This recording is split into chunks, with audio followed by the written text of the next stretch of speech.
श्री शिवाय नमस्तुभ्यम दोस्तों, मेरे चैनल में आप सभी का स्वागत है। महादेव की कृपा से आप सभी स्वस्थ होंगे, ये मैं कामना करती हूँ। सोमवार की पूजा घर के शिवलिंग पर कैसे करना चाहिए, आज मैं आप सभी को यही शेयर कर रही हूँ। मैं भी स्वयं सोमवार को कैसे पूजा करती हूँ घर के शिवलिंग पर। हम सभी मंदिर में जाके तो पूजा करते हैं, लेकिन हमारे घर में शिवलिंग ज़रूर होना चाहिए। और विधि से अगर आप पूजा करते हैं तो घर के शिवलिंग की कृपा भी आपको ज़रूर प्राप्त होती है।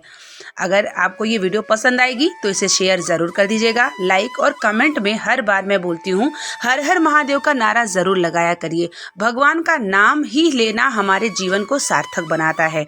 तो यहाँ मेरे घर की मंदिर है और ये जो आप गमले में देख रहे होंगे ये बेल वृक्ष है। और मेरा नियम है, और आप सभी को भी नियम बना के रखना चाहिए कि अगर आपके घर में कोई भी गमला है, अगर जैसे आपने तुलसी का गमला रखा है, समी का रखा है, तो पार्थिव शिवलिंग ज़रूर बनाया करिए। इस तरीके की पात्र में मैं बेलोपत्र रखती हूँ फ्रिज में, ताकि बेलोपत्र सूखे न। और कहा जाता है कि बेलोपत्र आप 6 महीने तक बासी चढ़ा सकते हैं। बेलोपत्र एक ऐसा होता है, और कमल का पुष्प 5 दिन तक, बेलोपत्र और तुलसी आप उसे बासी आप स्टोर करके भी रख के चढ़ा सकते हैं। और यहाँ तक भी कहा गया है कि बेलोपत्र को धुल के भी आप दोबारा शिव जी पर चढ़ा सकते हैं। ये मैं गमले में पार्थिव शिवलिंग का निर्माण कर रही हूँ। ये बेल वृक्ष का पेड़ है। और उसके बाद जो है मैं इसी तरीके से पूजन करती हूँ। और घर में शिवलिंग अगर आपने रखा है तो हर सोमवार के दिन आप पंचामृत या गाय का दूध जो कच्चा होता है उसमें थोड़ी सी शक्कर डाल के जरूर समर्पित किया करिए। गाय का कच्चा दूध और शक्कर समर्पित करते हैं तो आपके घर में समृद्धि की कमी नहीं होती है, और साथ ही आपके घर में मानसिक तनाव नहीं होता। यहाँ तक कहा गया है कि अगर किसी की बुद्धि कमजोर है, उस बालक से आप अगर गाय के कच्चे दूध में हल्का सा शक्कर डाल के मिला के उसको हर सोमवार आप समर्पित करवाते हैं तो उसकी जो बुद्धि है ना वो भी प्रबल होती है। तो इस तरीके से सोमवार के दिन आप कर सकते हैं। तो यहाँ मेरी पार्थिव शिवलिंग की पूजा हो चुकी है, और जब तक मैं पूजा करूँगी तब तक पार्थिव शिवलिंग रहेंगे। साथ ही जो पास में पत्थर है उसे माता गौरी को मान करके मैं गुलाब का फूल चढ़ा के पूजा कर लेती हूँ। अब मेरी बारी आ गई है शिवलिंग जो रखे हैं।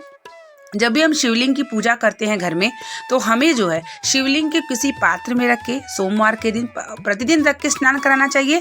और सोमवार के दिन हमें पंचामृत स्नान, शुद्ध जल से स्नान, भगवान शिव का बड़े ही सुंदर से श्रृंगार करना चाहिए। अगर आपको भगवान शिव के प्रिय पुष्प मिल जाए तो बड़ी ही अच्छी की बात है। तो यहाँ मैं गाय का कच्चा दूध और थोड़ा सा शक्कर डाल करके समर्पित कर रही हूँ। घर में शिवलिंग देखिए सभी को होना चाहिए, और जब आपके घर में शिवलिंग हो जाता है ना, तो आपके घर के कर्ता धर्ता महादेव हो जाते हैं। और उनको मान के समर्पण करके अगर आप पूजा करते हैं तो निश्चित ही आपके घर में शिव कृपा हमेशा बनी रहती है। यहाँ तक पुराणों में कहा गया है कि जिसके घर में शिवलिंग नहीं होता उस घर का पानी तक हमें ग्रहण नहीं करना चाहिए। तो आप समझ सकते हैं कि शिवलिंग आपके सबके घर में होना चाहिए। शिवलिंग आप एक अंगूठा के बराबर रखते हैं तो सबसे श्रेष्ठ है। शिवलिंग के साथ साथ नंदी को जरूर रखें, क्योंकि नंदी उनके प्रिय भक्त हैं, और बिना नंदी के शिव नहीं रहते हैं। तो यहाँ पर मैं पीला चंदन उनको लगाती हूँ। साथ ही आज मेरे पास बेल की सूखी लकड़ी थी, तो मैंने सोचा आज भगवान शिव को बेल के चंदन की टीका लगाऊंगी। अगर आपके मन में भाव ऐसा आ जाए कि आप भगवान शिव को श्रृंगार करना चाहते हैं, भगवान शिव को प्रिय, और ये जो बेल की चंदन हुई, जैसे बेल की जो सूखी लकड़ी की चंदन है, भगवान शिव बड़े प्रसन्न हो जाते हैं। जैसे प्रदोष, मासिक शिवरात्रि, सोमवार के ऐसा पर्व आए तो आप तीनों उंगलियों से भगवान शिव को मस्तक पर लगाएं और भगवान शिव से प्रार्थना करें। अगर आप नियम घर के शिवलिंग पर भी ऐसे पूजा करने का बना लेते हैं तो यकीन मानिए कि 3 महीने के अंदर आपके कोई भी कामना होगी, शिव कृपा जरूर से जरूर प्राप्त हो जाती है। यहाँ पर मैं इनको इत्र सेवा देती हूँ, चंदन लगाती हूँ, अक्षत लगाती हूँ। भगवान शिव को देखिए रोली नहीं लगाई जाती, तो इसलिए भूल के भी आप रोली ना लगाया करें। और अपने घर के शिवलिंग पर भी आपको बेलोपत्र हमेशा रखे रहना चाहिए। बेलोपत्र के बिना शिवलिंग नहीं होना चाहिए। और यहाँ पर मैं हर श्रृंगार का पुष्प भगवान शिव को श्रृंगार कर रही हूँ।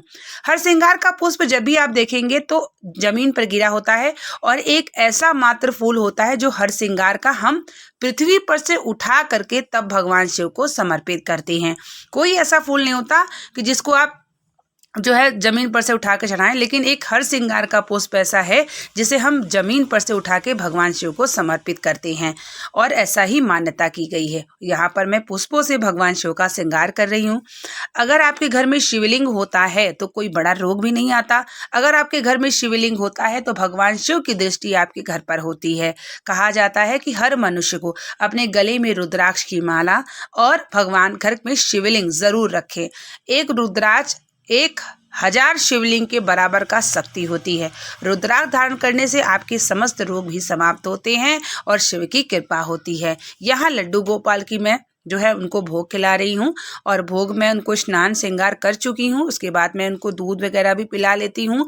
उसके साथ ही मैं उनको पानी भी रख देती हूँ। इस तरीके से मैं उन्हें धीरे धीरे जल भी पिला लेती हूँ। तो घर के मंदिर में देखिए शिवलिंग अगर आप रखते हैं और शिवलिंग की विधि विधान से पूजन करते हैं तो आपको शिव कृपा ज़रूर प्राप्त हो जाती है।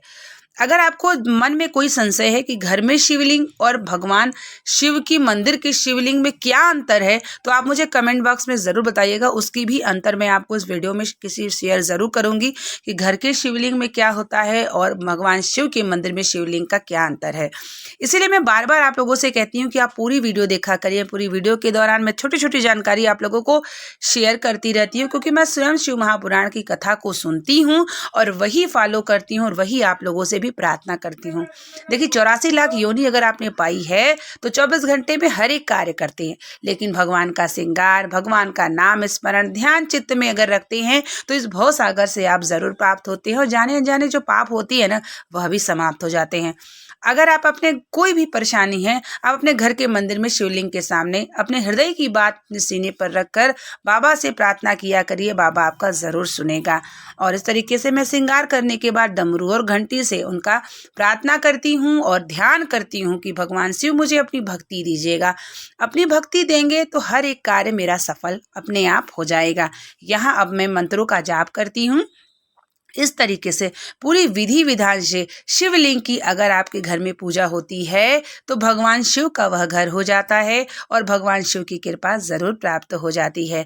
तो अब मैं यहाँ पर आरती करूँगी। आरती में कर्पूर गौरम करुणावतारम संसार सारम भुजगेंद्रहारम करती हूँ। इस तरीके से सोमवार की पूजा आप अपने घर के शिवलिंग पर कर सकते हैं और भगवान शिव का श्रृंगार बेल वृक्ष पे पार्थिव शिवलिंग का निर्माण करके अपने हृदय की बात अपने घर के मंदिर शिवलिंग पे कहिए। महादेव आपका साथ जरूर देंगे। बने रहिए मेरे चैनल में, बहुत सारी जानकारी शेयर करती हूँ। मिलते हैं नेक्स्ट वीडियो के साथ, तब तक के लिए